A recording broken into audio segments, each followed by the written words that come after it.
நம் பிரச்சனைகளை ஆண்டவர் பார்க்கட்டும். Praise the Lord. 2 அரசர்களின் புஸ்தகம் 3வது அதிகாரம் 18வது வசனத்தில், இது ஆண்டவரின் பார்வையில் எளிதான காரியம் என்று ஆண்டவர் கூறுவதை நாம் பார்க்கின்றோம். எது எளிதான ஒன்று?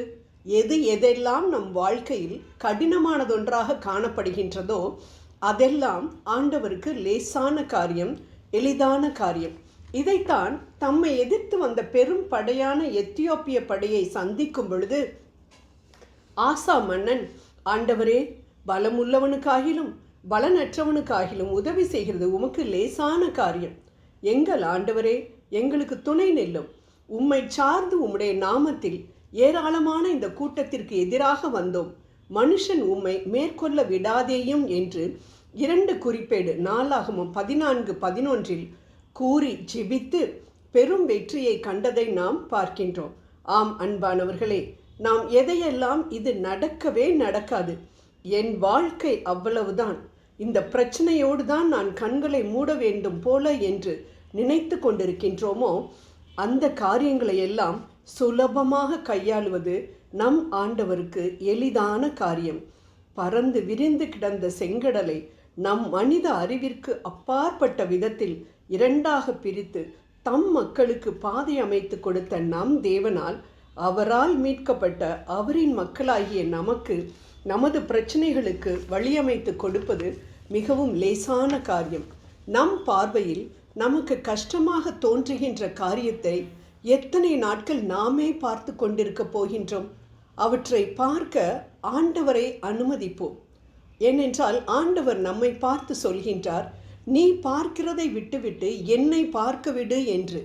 ஆனால் நாம் ஆண்டவரை பார்க்க விட மாட்டேன் என்று அடம் பிடித்து கொண்டிருக்கின்றோம். அன்பானவர்களே, லாசரு இறந்த பொழுது எத்தனையோ பேர் அங்கு வந்து அவனது உடலை பார்த்திருக்கலாம். ஆனால் எந்த அதிசயமும் அங்கு நடக்கவில்லை. ஆனால் கல்லை புரட்டி போடுங்கள் என்று சொல்லி இறந்த உடலின் மீது தன் பார்வையை பதித்த இயேசுவின் சொற்படி அந்த கல் புரட்டப்பட்ட பொழுது அங்கு ஒரு பெரிய அற்புதம் நிகழ்ந்ததை நாம் யோவான் 11:44 பார்க்கின்றோம்.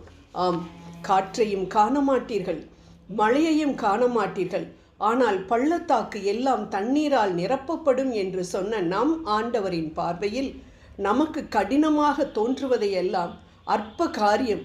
ஆகவே அவர் நம் பிரச்சனைகளை காணாதபடிக்கு மூடி வைத்திருக்கின்ற அவிசுவாசம், அவநம்பிக்கை என்ற கல்லை புரட்டி தள்ளுவோம். அவை ஆண்டவரின் பார்வையில் படட்டும்.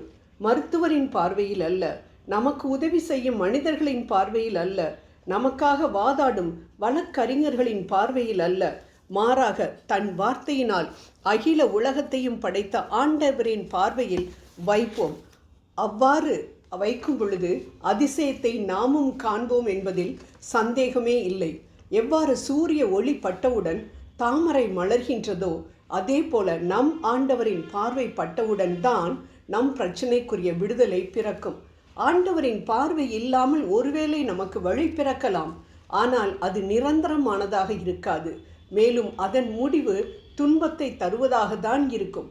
ஆகவே நிரந்தரமான விடுதலை கிடைக்க வேண்டும் என்றால் நம் பிரச்சனைகளின் மீது ஆண்டவரின் பார்வை பட நம்பிக்கையோடு அவன் நம்பிக்கையின் கல்லை புரட்டி போடுவோம்.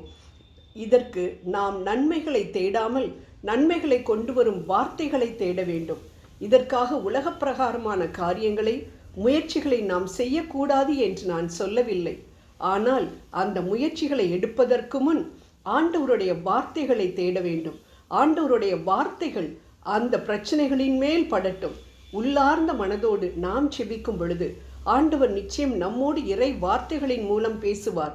அந்த இறை வார்த்தைகளையே திரும்ப திரும்ப சொல்லி அவற்றை நமதாக்கி முயற்சிகளை மேற்கொண்டால் அம்முயற்சிகள் நிச்சயம் நமக்கு பலன் கொடுக்கும்.